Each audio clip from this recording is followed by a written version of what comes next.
वो देता होगा, पर तभी देता है जब आपके बैंक अकाउंट भरा हुआ हो। अकाउंट तो टाइम टाइम फिस नील बटा नील, और रोज हे भगवान हे भगवान हे भगवान दे भगवान के वो कहीं हो। एक आदमी भगवान ने मंदिर में जार बैठ गया, हे भगवान हे भगवान हे भगवान। आखिर भगवान प्रकट हो गया, बूढ़े भगवान थे, प्रकट हो गए। बोल बेटा क्या चाहता है? बस भगवान मुझे तो केवल इतनी कृपा कर दो, मेरे पाँव के नीचे हमेशा गाड़ी रहे और हाथ में हमेशा रुपयों की थैली भरी रहे, बस और कुछ नहीं चाहिए, मुझे केवल इतना दे दो। भगवान ने कहा मेहनत कर। भगवान मुझसे मेहनत नहीं होती, मुझसे मेहनत नहीं होती, आप तो बस कृपा कर दो, मेरे पाँव के नीचे हमेशा गाड़ी रहे और हाथ में हमेशा रुपयों का थैला रहे। भगवान ने कहा तथास्तु, और अगले दिन वो आदमी किसी बस का कंडक्टर बन गया। तो मुफ्त के माल तो मेरे भाई, किस्मत के तालों को खोलने की जब हम बात कर रहे हैं तो मैं पहला अनुरोध कर रहा हूं, एक बात हमेशा याद रखो, किस्मत सत्कर्म से बनती है। बोल लो अपने मुंह से ये लाइन, इससे प्यारी लाइन मेरी जबान से कभी कभी निकल पाएगी। किस्मत और पुरुषार्थ से खुलती है, पर जरूरी है पुरुषार्थ से किस्मत को खोलने के लिए कि सत्कर्म कर करके इसका पूंजी बनाते रहो। बैंक से रुपया आराम से निकाल सकते हो, बशर्ते तुम्हारा अकाउंट भरा हुआ हो। चंदन घिसकर खुशबू देता है, हीरा कटकर चमक देता है, और आदमी की मेहनत उसे जीवन का परिणाम दिया करती है। चंदन घिसकर खुशबू देता है, हीरा कटकर चमक देता है, और आदमी की मेहनत ही उसे इसी तरह परिणाम दिया करती है। भाग्य ने आपकी थाली में भोजन भेज दिया, पर मुंह तक ले जाने के लिए। भाग्य ने आपको समुद्र में नाव दे दी, पर किनारे तक आने के लिए पतवार तो चलानी ही पड़ेगी। बिना पतवार चलाए कोई आदमी किनारे नहीं पहुंचता, और बिना मेहनत किए, बिना हाथ चलाए आदमी अपने मुंह में भोजन नहीं डाल सकता। पहली बात याद रखना, जीवन के अंधेरे को कोसने की जरूरत नहीं है। अंधेरा दुनिया में कभी नहीं होता, जहाँ जहाँ प्रकाश नहीं होता उसी का नाम अंधेरा है। अगर आपके कमरे में अंधेरा है तो उसको भगाने के लिए लाठियाँ चलाने की जरूरत नहीं, गोलियाँ चलाने की जरूरत नहीं, थप्पड़ मुक्के चलाने की जरूरत नहीं, गालियाँ निकालने की जरूरत नहीं, एक दीपक जलाने की जरूरत है। और जैसे एक मोमबत्ती जल गई तो पूरे कमरे का अंधेरा दूर हो जाता है, ऐसे ही जो लोग मेहनत की मोमबत्ती अपने जीवन में जला लेते हैं ना। देखो भाई, 4 शब्द बता रहा हूं। 2 अक्षर का लक है। क्या है? 2 अक्षर का लक। तो 2.5 अक्षर का क्या है? बोलो बोलो बोलो बोलो। भाग्य है। तो 3 अक्षर का क्या है? बोलो नसीब है। तो 3.5 अक्षर की बोलो किस्मत है। 2 अक्षर का लक, 2.5 अक्षर का भाग्य, 3 अक्षर का नसीब और 3.5 अक्षर की किस्मत है। पर ये चारों इंसान को तभी परिणाम देते हैं जब 4 अक्षर की मेहनत आदमी किया करता है। क्या करता है? बैठे ठाले निकम्मे बैठे तो भाग्य भी इंसान को परिणाम नहीं दिया करते हैं। आज अगर हम रायपुर वालों के दिलों में छाए हुए हैं तो इसके लिए हमें 1400 किलोमीटर चलकर आने की मेहनत तो करनी ही पड़ेगी। कोई सोचे मैं तुम्हारे अठे बैठा हूं, रायपुरी मारे अठे आई जैसी, यो तो नहीं हुएला। नंबर 2, दूसरी जीवन का सत्य आपको बता रहा हूं, और वो है जिंदगी में संभावनाएं कभी खत्म नहीं होती। क्या कहा मैंने? जिंदगी में संभावनाएं कभी खत्म नहीं होती। हम एक कॉलेज में थे, युवाओं को संबोधित करने के लिए हमें बुलाया गया। तो हमने देखा हम अपनी बात शुरू करें उससे पहले मेरी नजर पड़ी, सामने एक बिल्डिंग बन रही थी। तो पत्थर पड़े थे। जोधपुर में ईंटों से मकान नहीं बनते, कैसे बनते? पत्थरों से बनते हैं। देखिए ना जोधपुर स्टोन, जिसको खंडा कहते हैं वहां पर।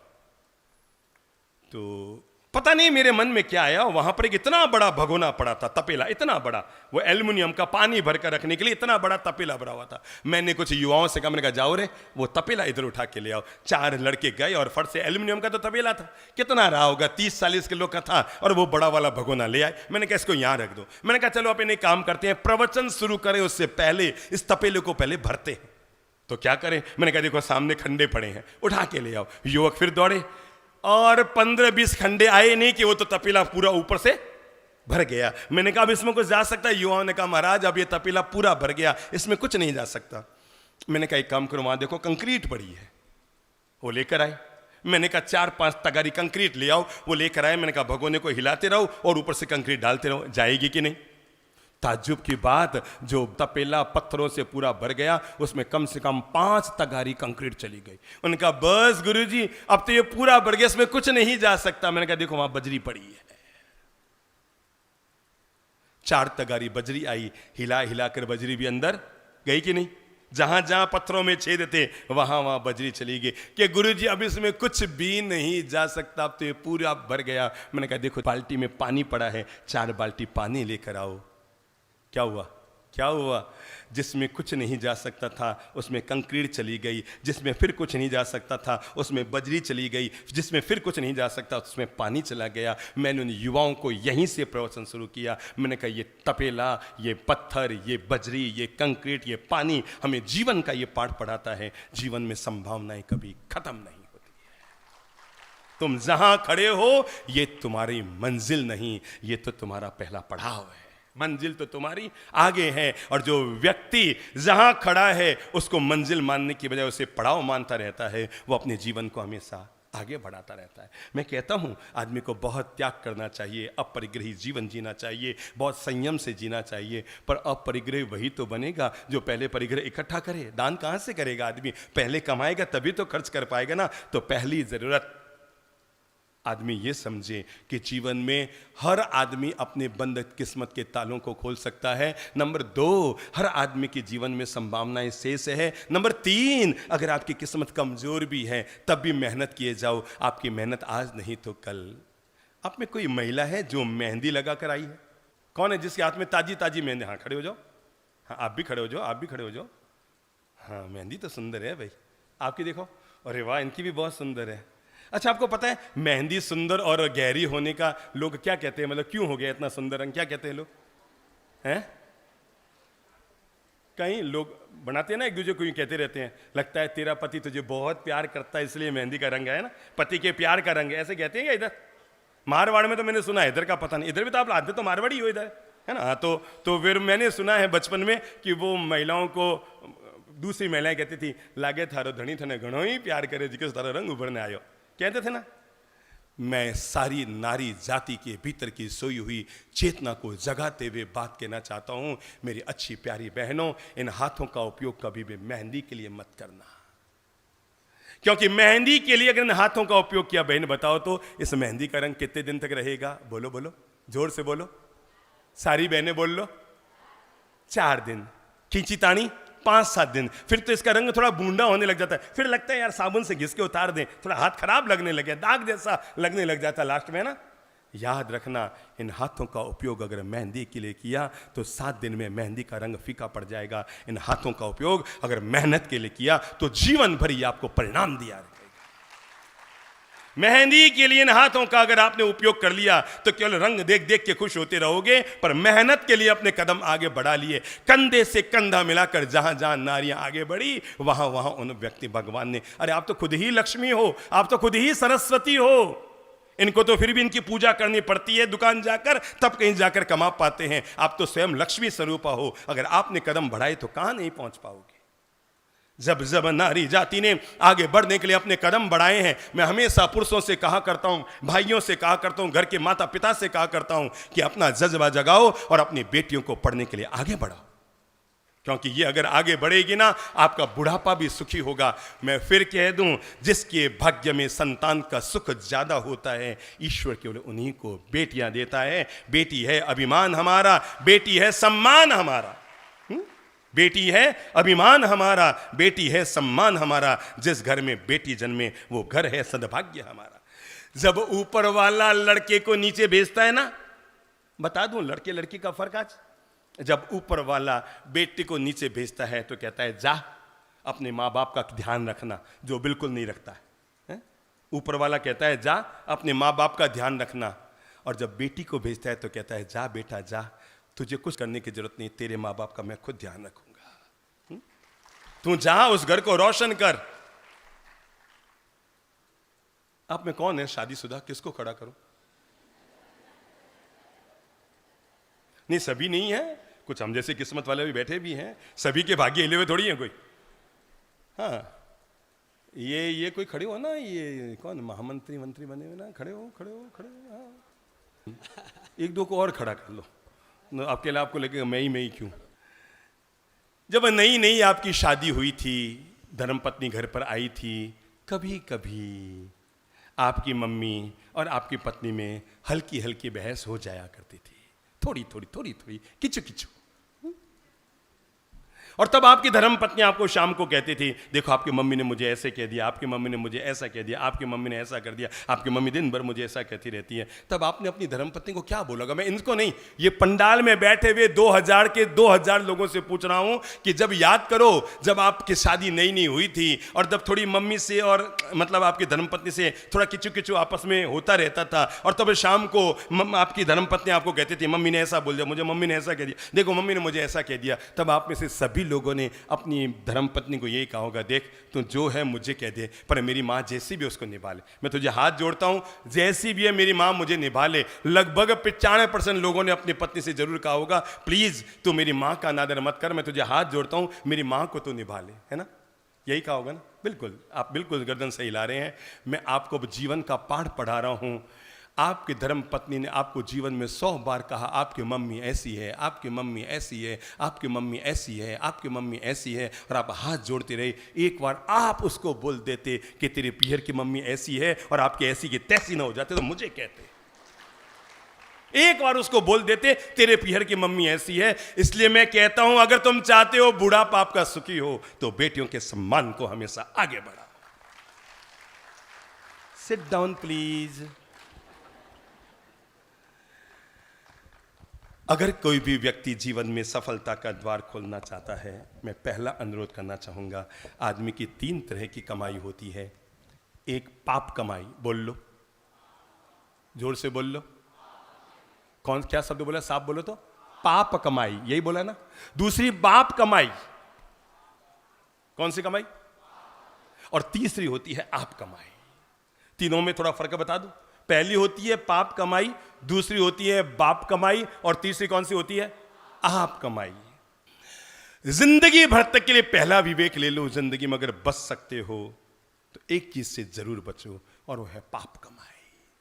संकल्प ले लो हाथ जोड़कर, मैं कम खा लूंगा, मैं कम वैभव में जी लूंगा, मैं कम संपत्ति में जी लूंगा, मैं कम दौलत में जी लूंगा, पर किसी का जेब काट कर, किसी के जीवन को दुखी करके, किसी की संपत्ति हड़प करके, किसी के दूसरे के माल को अपना माल बनाकर, किसी दूसरे तरीके से धन कमाकर मैं जीवन में कभी अमीर नहीं बनूंगा। क्योंकि एक दिन ऐसा आएगा, आप गलत तरीके से धन कमाकर अपनी पत्नी के हाथ में तो हीरे की चूड़ी पहना देंगे, पर जिस दिन आपके हाथ में लोहे की हथकड़ी आएगी ना, तब वो हीरे की चूड़ियां कुछ भी काम नहीं आएगी। जिंदगी भर याद रखें, गलत तरीके से धन कमाकर आपने तो अपनी पत्नी के हाथ में हीरे की चूड़ी डाल दी, पर जिस दिन आपके हाथ में लोहे की हथकड़ी आ जाएगी ना, तब वो हीरे की चूड़ी आपके काम नहीं आएगी। इसलिए नंबर 1, जिंदगी में हमेशा बचे रहो। और वो कौन सी कमाई है? बोलो, मुंह से बोलो, कौन सी कमाई है? पाप कमाई। नंबर 2 कौन सी कमाई होती है? बाप कमाई। ध्यान रखना, बाप कमाई से केवल 3 काम किए जाते हैं, रोटी, कपड़ा, मकान और पढ़ाई, बस। अगर इसके अलावा आपको 80,000 का मोबाइल लेना है ना, मैं आपको एक बात बताऊं, अगर आपका 18 साल का बेटा, 20 साल का बेटा, 22 साल का बेटा कहे पापा मुझे वो वाला मोबाइल लेना है, कौन सा वाला? नाम बताओ। एप्पल वाला। और एप्पल में भी कौन सा वाला नया मॉडल है? 13 प्रो, ओह एडवांस। और आपका बेटा आके कहे कि पापा मुझे वो, दोबारा बोलो, 13 प्रो, कंपनी कौन सी है? एप्पल वाला मोबाइल दिलाओ। आप प्लीज मेरा मान रखना, अपने बेटे को कभी नाम मत कहना, बस। आप यही समझना ललितपुर महाराज को दिला रहा हूं, नाम मत कहना, पर हाँ सीधा मत दिलाना। वो कहे और सीधा मत दिलाना, उसको कहना बेटा मैं प्रेम से दिलाऊंगा, मैंने खुद ने भी सोचा था मैं तुझे ये 13 प्रो वाला मोबाइल में दिलाऊंगा बेटा, मेरी भी खास इच्छा है, पर बेटा मैं चाहता हूं तो आज से ट्यूशन करनी शुरू कर, रोज 10 बच्चों को पढ़ाना शुरू कर। तू तो अब तक बीकॉम कर चुका ना, तो जो 3री, 4थी, 5वीं वाले बच्चों को पढ़ाना शुरू कर। आपकी प्रेरणा से बच्चा पढ़ाना शुरू करेगा, और तब वो महीने का 2,500 रुपया कमा कर लाएगा, तो साल के कितने हो जाएंगे? 30,000 रुपये। और 2 साल में कितने हो जाएंगे? 60,000 रुपये। जब 2 साल में उसके 60,000 रुपये हो जाए ना, तो अपने बेटे से कहना चल बेटा कुछ रुपये मैं मिलाता हूँ, 60,000 तेरे लगाता हूँ, अस्त तुम्हें मैं 13 प्रो वाला मोबाइल दिलाता हूं, तब बेटा कहेगा पापा जी जो अभी है वो कौन सा बुरा है, क्योंकि उसको पता लगा कि 60,000 कैसे कमाए जाते हैं। जरूर दिलाना अपने बच्चों को, पर बाप कमाई पर नहीं, आप कमाई पर, ताकि उसे पता लगे कि ये जो 1,20,000 का मोबाइल है, ये कोई नल खोलने से नहीं आया है कि नल खोला और पानी की तरह मोबाइल निकल कर आ गया। उसको पता लगना चाहिए बच्चे को, तभी तो वो सूरत के वो हीरा व्यापारी की घटना आपको मालूम होगी ना, जब मिस्टर ढोलकिया ने, जो सूरत के सबसे बड़े डायमंड के व्यापारी हैं, जब उनका बेटा विदेश से पढ़कर आया तो उन्होंने कहा बाहर निकल घर से और 6 महीना अपने बलबूते जी कर आ, और मैं चाहता हूं तो दुनिया का हर काम करके आ। और तो वो कहते हैं बिना पैसा टक्का दिए अपने बेटे को घर से बाहर निकाला। वो गया बाहर, ठेठ गोवा तक, केरला तक, तमिलनाडु तक, और कहां कहां उसने गोते खाए। होटलों में जाकर बर्तन भी धोए, झाड़ू पोंछे का काम भी किया, कहीं मैनेजरी का काम भी किया, कहीं कोई काम भी किया, कहीं कोई काम भी किया, और हर काम का फोटो अपने पापा को भेजता रहा। और 6 महीना बाद थोड़ी बहुत कमाई करके घर लौट कर आया। तब पापा ने कहा ले बेटा, अब मैं तुम्हें अपनी कंपनी का मालिक बनाता हूं, क्योंकि आज तुम्हें पता लग गया जिंदगी में पैसे का मूल्य क्या होता है। पाप कमाई से बचो और बाप कमाई पर रोटी कपड़ा मकान और पढ़ाई, बस यहां तक की व्यवस्था। आपको लगता है मुझे शादी के बाद हनीमून मनाने के लिए 10 लाख का पैकेज पे जाना है, तो बेटा बाप कमाई पे जाने का पाप मत करना। आप कमाई करके फिर जाना तो जाने का मजा आएगा। बाप कमाई पर मेरे भाई, पिता का धन हमेशा, सब लोग नोट कर लेना, पिता का धन बेटी की तरह होता है, और बेटी उपयोग के लिए होती है, उपभोग के लिए नहीं होती। पिता के धन को हमेशा धार्मिक कार्यों में, अगर वो दुनिया से चले गए हैं ना, परसों की बात है, इसी शहर के एक महानुभाव मेरे पास बैठे थे और उन्होंने कहा साहब मेरे पिता ने मुझे हिस्से में 92 लाख रुपये, मतलब 1 करोड़ में 8 लाख कम, 92 लाख रुपये उन्होंने मुझे मेरे हिस्से में और मुझे निकाल कर दिया। बेटा ये तेरे 92 लाख रुपये। उन्होंने कहा साहब मेरी बहन साध्वी बनी हुई है, और मेरी बहन ने कभी एक दिन प्रवचन में कहा था कि पिता का धन उपयोग करने के लिए होता है, उपभोग करने के लिए नहीं होता। और मैंने उसी दिन फैसला कर लिया। मेरी बहन संघ निकाल रही थी, मैंने उसमें से 30% हिस्सा अपनी बहन महाराज के यहाँ भिजवा दिया। मैंने उसमें से थोड़ा बचा हुआ हिस्सा गौशाला में लगा दिया। मैंने और जो हिस्सा बचा ये अमुक उपाश्रम में लगा दिया, अमुक काम में करा दिया। मैंने 92 के 92 लाख रुपये सत्कर्म में लगा दिया। मेरे 4 5 या 3 भाइयों को सब मिले होंगे। जब मैंने लगाना शुरू किया तो पिता ने कहा था फालतू ही दियो, तने उड़ाना था तो तने क्यों दे, तो तने फालतू ही दियो, फालतू ही दियो। पर मैंने पापा को यही कहा था, मैंने कहा पापा आज आपको लगता है कि मैंने फालतू दियो, पर इससे जब पुण्य का बंधन होगा ना तो आपको लगेगा कि आपने मुझे सही दिया। और उन्होंने 92 के 92 लाख रुपया सत्कर्म में लगा दिया, ये सोचकर पिता का धन उपयोग करने के लिए होता है, उपभोग करने के लिए नहीं होता है। तो पाप कमाई से बचो, बाप कमाई का सीमित मात्रा में उपयोग करो, जरूरत जितना। हाँ, जिंदगी में अगर आप उपयोग करना चाहते हैं, चाहे जैसे ऐसो आराम से जियो। अब वो तीसरी कमाई का नंबर लो, कौन सी? बोलो बोलो बोलो बोलो बोलो बोलो, आप कमाई। जब इंसान आप कमाई करना चाहता है, खुद की मेहनत पर आगे बढ़ना चाहता है, चलो अब मैं 5 मिनट में आपको छोटे छोटे मंत्र दे रहा हूं, जिंदगी में आप कमाई कैसे की जाए। समझो आप अपने रूम में किताब पढ़ने के लिए बैठे हैं। क्या कहा मैंने? अपने रूम में, तिलक लगे हो भाई साहब, खड़े होइए तो। समझो आप अपने रूम में किताब पढ़ने के लिए बैठे हैं और 0 वाल्ट का बल्ब जल रहा है, और आपको हमारे यहाँ से कोई उपहार में किताब मिली, समझ लो प्रभावना में, और आप घर लेकर गए। सोचा सुबह तो प्रवचन सुना था, अब ये सुन लेता हूँ, और अब 0 वाल्ट का बल्ब जल रहा है और किताब पढ़ी नहीं जा रही है, तो आप क्या करेंगे? बुद्धि लगाओ, बुद्धि लगाओ। बच्चा किताब पढ़ रहा है और 0 वाल्ट का बल्ब लगा हुआ है और बारीक अक्षर किताब के, किताब नहीं पढ़ी जा रही, तो क्या करेंगे? मैं बताऊं, किताब बंद करो और आराम से सो जाओ। माथा फोड़ी खत्म, छाती कूटा खत्म, सिर पच्ची खत्म। काहे को माथा फोड़ी करता? जो पढ़ता वो भी मरता, जो नहीं पढ़ता वो भी मरता। काहे को माथा फोड़ी करता है? सीधी सादी बात है। तो सीधा सरल उपाय तो क्या है? किताब को बंद करो, सो जाओ। अब बुद्धि लगाओ, दूसरा उपाय क्या हो सकता है? सोचो। है बिल्कुल सही जवाब दिया।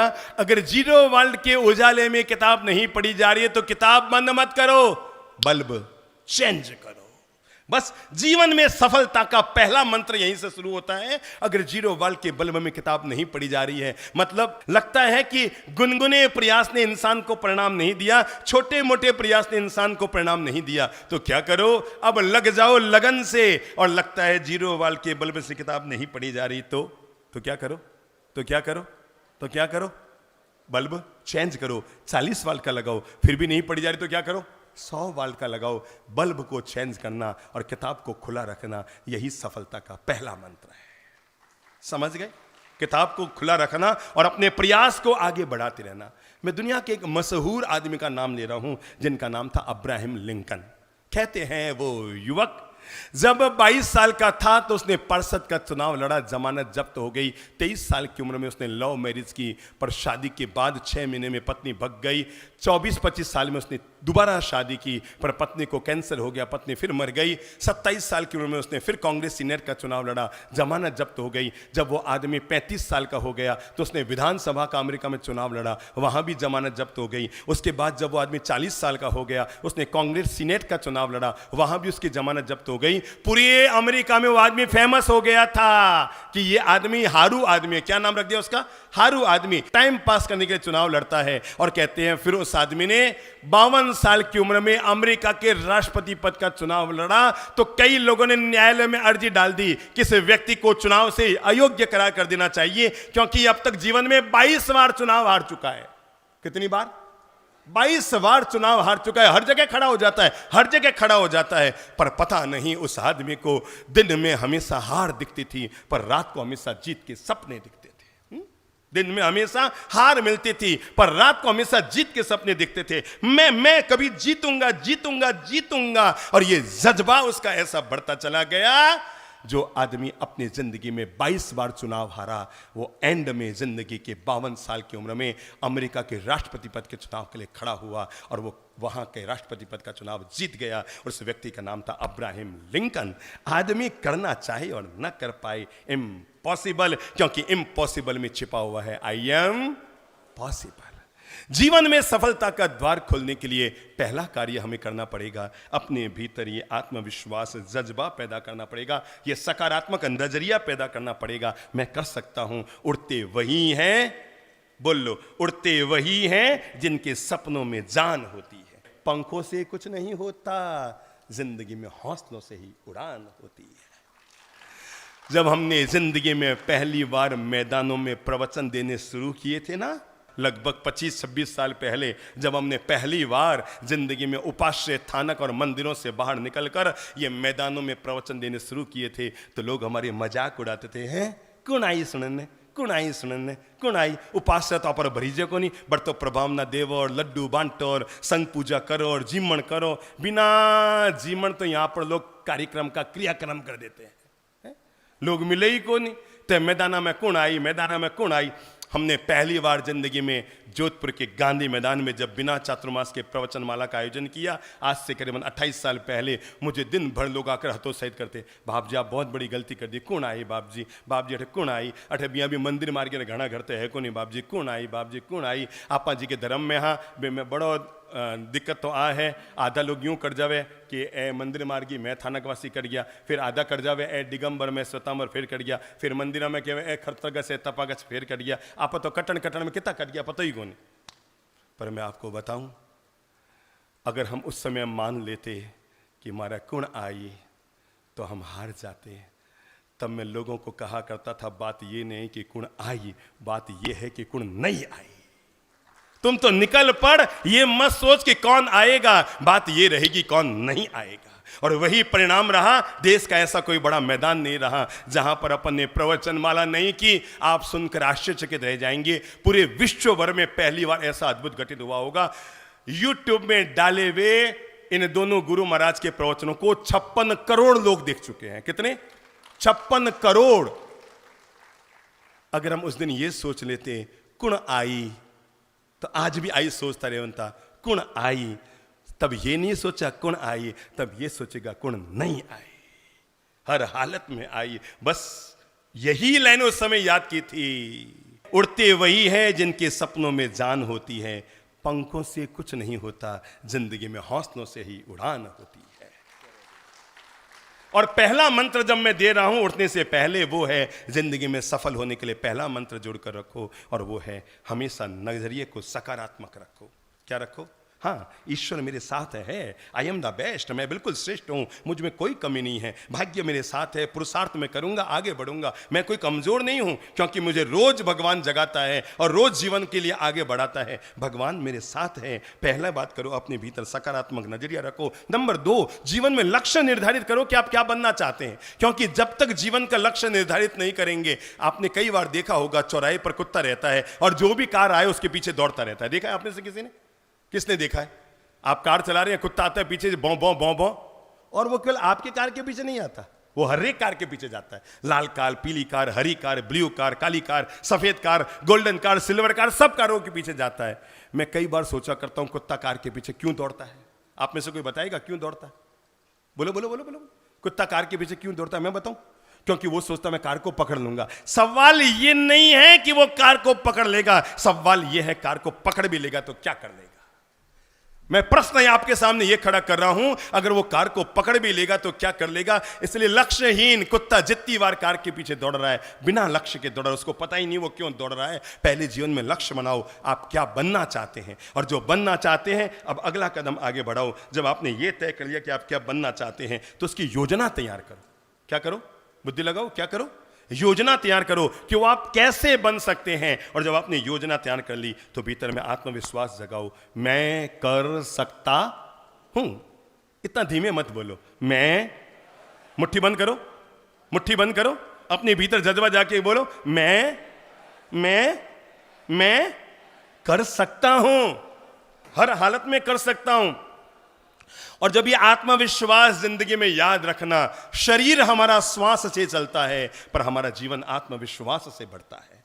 और जब ये आत्मविश्वास आदमी जगा लेता है, मैं कर सकता हूं। आपको पता है ये जैन समाज में लोग मासिक क्रमण कर लेते हैं, उपवास कर लेते हैं, 30 उपवास, 31 उपवास, 15 उपवास, किसके बलबूते? शरीर के बलबूते।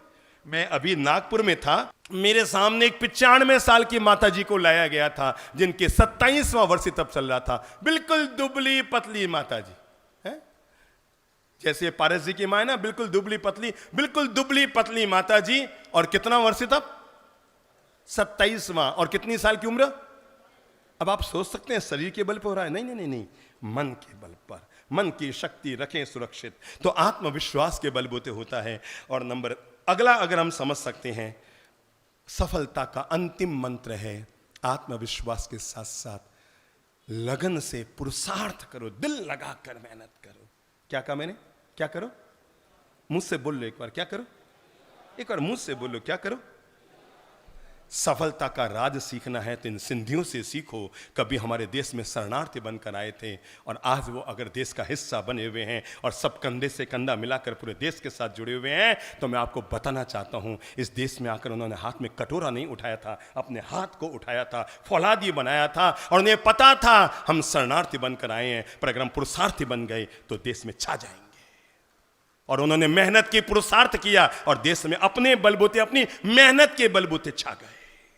जो खाली हाथ कभी आए थे आज देश के बड़े हिस्से बन गए। 5 शब्द फिर से बोल लो मुंह से सफलता के लिए। पहला शब्द मुंह से बोलेंगे सभी लोग, सकारात्मक नजरिया अपनाओ। क्या करो? सकारात्मक नजरिया अपनाओ। नंबर 2, अपना लक्ष्य निर्धारित करो। नंबर 3, कार्य योजना तैयार करो, ये काम कैसे पूरा हो सकता है। नंबर 4, अपने भीतर आत्मविश्वास रखो, ईश्वर मेरे साथ है। क्योंकि आज सुबह आपके नाक में सांस चल रही थी, ये साबित कर दिया कि ईश्वर आपके साथ है। और अंतिम बात जीवन भर याद रखना, और वो है दिल से पुरुषार्थ करते रहो। एक लाइन सदा याद रखना, घड़ी अगर चलती है तो कमरे में होती है। बोल लो, घड़ी अगर चलती है तो कमरे में होती है।